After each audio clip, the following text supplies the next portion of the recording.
In this tutorial, I will explain how to upload your own custom artwork to design your flag. You're going to start by selecting the tab titled My Gallery, located right here.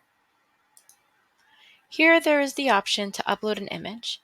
Before you can upload anything, you must first confirm that you have permission to use the images that you upload.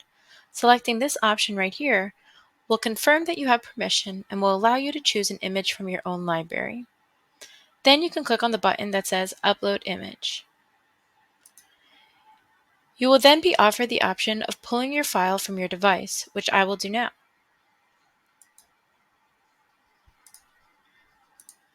Depending on the file type you're trying to upload, you'll be prompted with the option to remove the background. We see this mostly with PNGs. Since I am uploading an SVG file, I will not receive this option. Some vector files, such as PDF and SVGs, will need to already have a transparent background before uploading. With some files, you have the ability to change colors within the image, as you see here. This feature is available for vector files and most PNGs. If you're unsure of what constitutes as a vector file, check out our blog article that is linked in the description.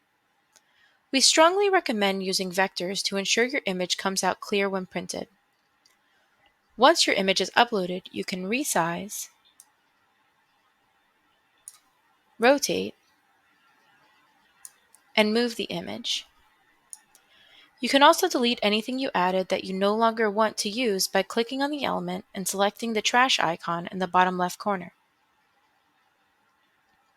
You can add more than one file following the same steps. For more tips, continue to the next tutorial.